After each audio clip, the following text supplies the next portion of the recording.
Technically, that's another form of nonviolent, peaceful resistance, and one reason why I personally drive a diesel truck. There's so many different uses for it. Welcome back, beautiful and amazing human beings. My name's Zukardowski here of WeAreChange.org, and there is a plethora of absolutely wild and explosive news out there that is getting crazier by the day, especially when we look at our upcoming 2024 political elections that are surely very tumultuous, to say the least, as a lot of snakes are coming out of the woodwork and a lot of really strange surprises out there that really have you wondering, what in the world is going on here and how will this unfold? Well, we're going to be doing our best to try to answer that question in this particular independent media broadcast. If you like the shirt that I'm wearing, you can get it on thebestpoliticalshirts.com. And the clip that we played in the beginning of this broadcast is from Europe. I don't know exactly who did this. I don't even know what this says here. Resene por ecoactivisti. I think it's probably from Germany. It was shared by Twitter at ClownWorld. But if you know who's responsible for this very meme-tastic, incredibly funny video, please let me know. And we, of course, will attribute them down in the comment section below. As, of course, them protesting the protesters in a brilliant way highlights how maybe not all hope is lost with humanity, even though we are facing some very severe economic pressures and people are losing a lot of their life savings through, of course, an unseen tax that is known as inflation. This, as today Market Watch is reporting that mortgage rates could increase and hit to 8%, which according to them is citing a worrying sign not seen since the Great Recession. As financially, things do not look good for the United States, which is a troubling sign because usually before presidential elections, the economy is usually artificially kept up. And then after elections, the economy usually goes down. And we don't have any of that. As of course, there's also a lot of global instability because of the larger proxy war between the East and the West that's unfolding in Ukraine right now, as the Russians have just hit a major grain depot of the Ukrainians, which is going to create a lot of international pressure, food shortages that are already affecting the third world and will create more economic pressures internationally. This as NATO keeps trying to tell us that it's Ukraine's decision to end this war when we know that's absolutely not the truth here, as Western direct intervention in this conflict has also preemptively stopped peace deals from going through, as of course this is as much of a war for NATO and the United States as it is for Ukraine, that are using those poor individuals to essentially fight their war, prolong this conflict, and get rid of more life, property, and security for all the poor people involved in this larger insanity that, of course, is having its severest effect on the poorest people of this world. This as the big banksters and politicians all kind of coalesce together, hang out on private islands, import small children to them, and then do very unspeakable things. This as CNBC News is even reporting against the known ties between the Obama administration and Mr. Epstein. This is a topic that is a little bit too spicy for YouTube. We actually talked about it in yesterday's LukeUnfiltered.com video, which you could actually watch right now just by logging in and signing up to our own platform for less than 50 cents a day, which goes towards supporting growing this independent media organization. As of course, we now are trying to plan a trip to Argentina to try to interview what might be the first libertarian president of that country.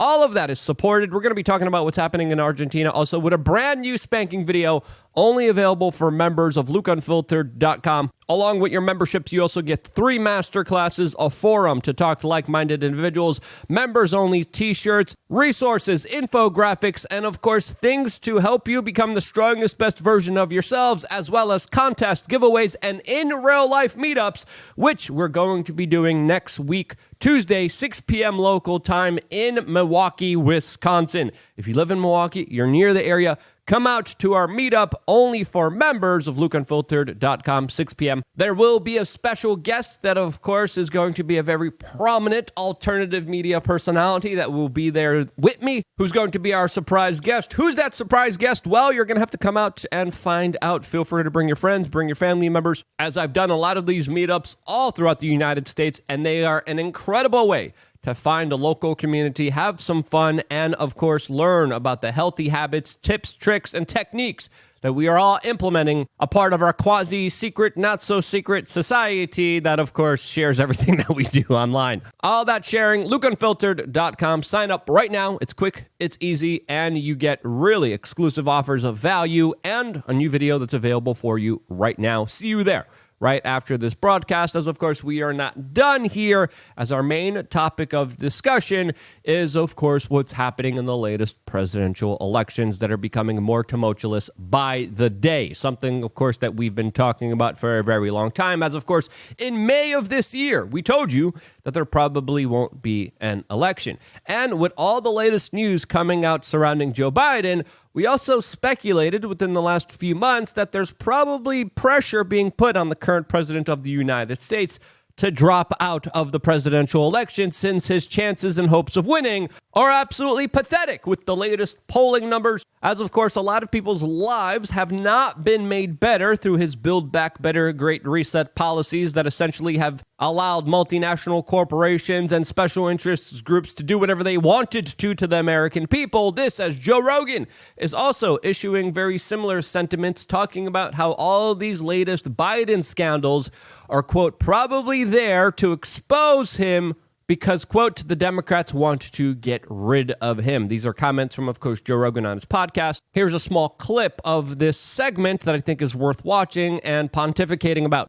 I mean, I'm an armchair conspiracy theorist, but if I had to guess, I would say that all this stuff that's coming out slowly but surely about Biden is on purpose, and they want to get rid of him. I think he wants to run again, and I don't think the Democrats think that he can win. I think they're right, and I think they're going to slowly but surely expose more of these like very clear pieces of evidence of corruption. Yeah. The $20 million is bananas. The fact that this isn't all over the New York Times and the Washington Post and mainstream news, that they're not blaring it from the rooftops, because you know they would be if it was Trump. Oh, absolutely. Or really any, it wouldn't matter, Trump or whomever would be on the GOP side. And he's absolutely right. As of course, if this was Donald Trump, he already would be prosecuted, charged, and probably in jail already after the incredible amount of information that is coming out surrounding Joe Biden, that even according to Forbes right now has enriched himself to $2 million more than he originally had before he got into his political office as president of the United States.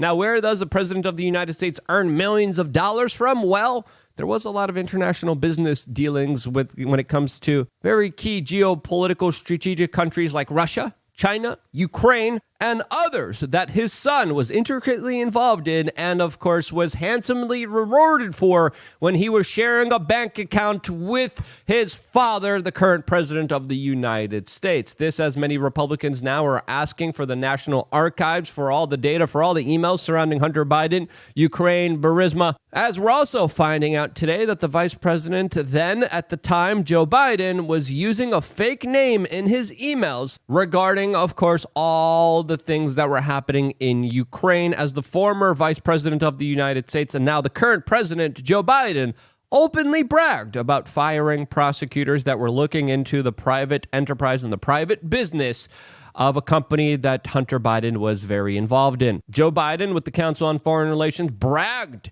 about kicking out a prosecutor, withholding aid from Ukraine if they didn't do so. And it's pretty clear here. There is a lot of corruption. And with all of this being exposed right now and reported on by Forbes, by Fox News, by the Daily Mail, by the New York Post, and even some mainline establishment, quote, media organization, it kind of makes you wonder, because it was these mainline media organizations that essentially allowed Joe Biden to run from his basement and not even campaign. It was them essentially that during the 2020 presidential elections that ran his campaign, that ran all of his slogans. Even there was an element of corporate media saying, just please stay alive until the election, as it's fair to say, and there's even a lot of political scholars that, of course, point to this, that he would not be president of the United States if it wasn't for the corporate media supporting him and censoring stories that were negative of Hunter Biden that allowed him to become the next president of the United States. So now the corporate media is doing the opposite of what they did during the 2020 elections, which makes you wonder what's really going on here.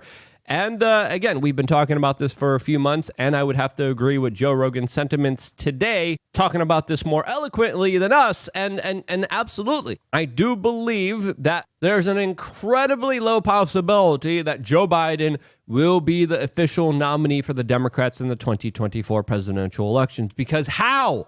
How in the world will this senile old man that could barely stand, that could barely walk, that could barely talk, become the next president of the United States? I just don't see it. I think anyone paying attention doesn't see it. As of course, Gavin Newsom is waiting behind all the trash he compiled in his California state, and he's just waiting for this key opportunity in time to, of course, swoop in like the sociopath he is, and of course, take whatever he wants for himself. I think there's a big possibility of that happening, as it's also fair to say that there's a lot of establishment hatred as well towards the former president of the United States, and that, of course, is Donald Trump, that is facing nearly 600 to 700 years in jail for all the latest indictments against him, as according to new poll numbers, somehow the American people are considering a lot of these scandals, a lot of these charges very serious, with some polls highlighting that these charges will have an effect on people voting for him and supporting him. So far, a lot of these indictments have increased his support, increased the amount of donations he's getting, as of course, he is spending a lot of money on legal fees rather than actually campaigning for the presidency of the United States. Now, some people would say that these indictments have actually propelled him to be the front runner in the Republican ticket, and I do believe there's merit in those particular sentiments, but there's also a crap ton of energy, resources, and time that is going to be spent on these indictments that are going to take him away from the campaign trail. This, as we're also learning that allegedly, according to some sources, Rudy Giuliani is personally begging Donald Trump to pay for his legal bills, and with how egregious the justice system is, especially when it comes to lawyers, especially when it comes to money-hungry, quote, legal experts, I do believe, especially from knowing a little bit about the judicial system, that these bills are probably very outrageous, as Giuliani allegedly has a 7-figure legal bill, which wouldn't surprise me, especially with all the establishment pressure that is being put on him and anyone else associated with Donald Trump, that now is going to have to think twice about legally representing him, as of course in Georgia, lawyers of Donald Trump and his administration are being charged now, which is absolutely crazy. And it's fair to say that a lot of Trump supporters and people who have been behind him have definitely faced the full brunt of a system that has been absolutely unfair to them, specifically when it comes to even the January 6th prisoners that we're getting some latest photos and images of, showing the horrific conditions that they have been put through, as of course our legal prison reform justice system is absolutely corrupt. It's absolutely evil, in my opinion, and it's absolutely akin to cruel and unusual punishment that people, not just a part of the January 6th incident, are being put through, but other criminals and other people who are put through the system realize just how absolutely horribly wrong this entire system is. I've been sent to jail for my reporting many times, found not guilty all the time, because again, I was just doing my reporting. And the conditions, the food, the psychological abuse, the amount of can't say the word here on YouTube, but just the amount of abuse that happens there routinely and gets excused is just absolutely crazy, as a lot of legal experts are expecting Donald Trump to actually be sentenced and put in jail. Now, will that actually happen here? Will he be able to pardon himself? Allegedly, according to some legal experts, he cannot pardon himself against the charges that he's being charged with in Georgia, as there's even a state senator now coming out calling for an emergency session to take actions against the attorney general there that has charged Donald Trump there, Fani Willis. Will this Georgia state senator be able to achieve anything with these latest hearings? Well, time will only tell, as of course the governor of Georgia can't do anything about these charges. He can't pardon Donald Trump, and allegedly Donald Trump can't pardon himself from these charges as well, as of course the presidential election is now between two people that the establishment and corporate media are against. So who is going to be the next president of the United States? Will it be Ron DeSantis? Well, it looks like, according to the latest polls from RMG, overtook Ron DeSantis and became officially the second place with 13% of support, compared to Ron DeSantis' 8% as the second frontrunner in the Republican GOP primary. Now, Vivek Ramaswamy is an individual that has been extremely open, has been extremely willing to listen and have conversations that a lot of the presidential candidates are afraid of. He made himself available to, of course, independent media. And in my opinion, he has done an incredible job. He doesn't just give soft answers. When it comes to the issue of Ross Ulbricht, he actually listened to this issue, didn't make it a determination right away, said he would look into it, did, and now has officially come out and said that he would be in favor of pardoning Ross Ulbricht, which is a major move, especially for a lot of people in the kind of libertarian community, and a stance on an issue that he wasn't afraid to make. He also made some very interesting comments surrounding the details of what happened in September of 2001 in New York City that, of course, were also very bold, that he stood behind it, didn't cower, and he's winning a lot of favors. He's winning a lot of support. And with the way that things are going, with him now in the second place officially, what will be the future of Vivek Ramaswamy? Well, we will see next week at the presidential debates, where Donald Trump might actually not attend, which in my opinion would be a shame, but we're going to be there anyway, reporting on the ground what's happening. We are going to be live as well. Stay tuned for that. Subscribe to this channel, click the notification button. Maybe if the YouTube algorithm gods are nice to you, they will notify you when we are live on the ground. You can also follow me on Twitter as well, at Luke We Are Changed, and I will be keeping people updated there. I got one more video coming your way on LukeUnfiltered.com. I wouldn't be here if it wasn't for you guys actively watching and supporting this independent media broadcast. That's why I love you. Also, comment section. If it's not going to be Biden, if it's not going to be Trump, who is it going to be? Let me know down in the comment section below. Love you guys. Stay tuned for more here on wearechange.org.